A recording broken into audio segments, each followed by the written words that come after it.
প্রিয় সপ্তম শ্রেণীর শিক্ষার্থীরা, গণিত ক্লাসে তোমাদেরকে স্বাগতম। গ নম্বরে আছে 1470। আমরা 1470 কে লসাগু করব।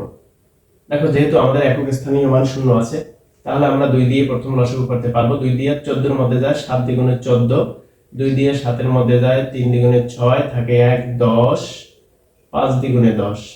তারপর দেখো 2 দিয়ে আর যাবে না, যেহেতু একক স্থানীয় মান বিজোড় সংখ্যা। তাহলে আমরা 3 দিয়ে দেখি। 3 দিয়ে 7 এর মধ্যে যায় 3 দ্বিগুণে 6, থাকে 1 13, 3 4 12, থাকে 1 15, 3 5 15। দেখো আর 3 দিয়ে যায় কিনা। 3 দিয়ে 3 এটা 24, 5 এর মধ্যে যায় না, 4 দিয়ে যাবে না। তাহলে 5 দিয়ে দেখি। 5 দিয়ে যায় 4 5 20, আর 24 থেকে 20 গেলে থাকে 4 45, 5 9 45। তারপরে যাবে 7 দিয়ে, 7 7 49।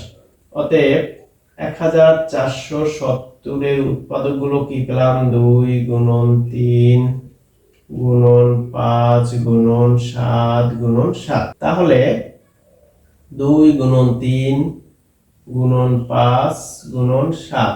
এখন যদি আমরা এগুলোকে জোড়া করি, দেখো শুধু 7 এর জোড়া পেয়েছি, আর 2 গুণন 3 গুণন 5 হচ্ছে জোড়া বিহীন। তাহলে আমরা আগের মতোই সেই লেখাটি লিখব।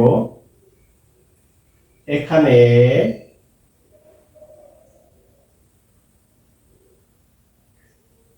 উৎপাদক 2 3 ও 5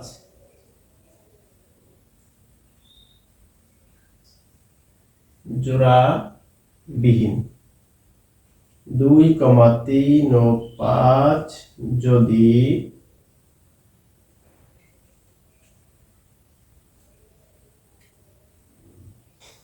জোড়ায় থাকতো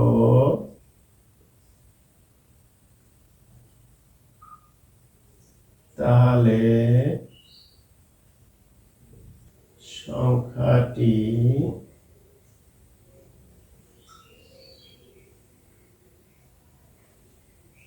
পূর্ণবর্গ হতো। সুতরাং 2 × 3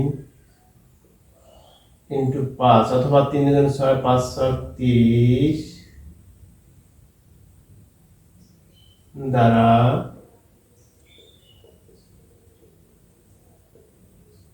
সংখ্যাটিকে গুণ করলে সংখ্যাটি পূর্ণবর্গ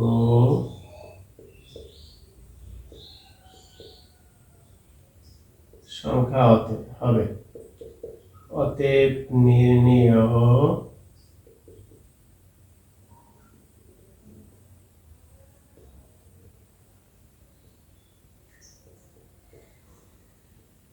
ক্ষুদ্রতম সংখ্যা 30। প্রিয় শিক্ষার্থীরা, ক্লাসটি যদি ভালো লেগে থাকে তাহলে অবশ্যই শেয়ার দিয়ে অন্যকে দেখার সুযোগ করে দিবে।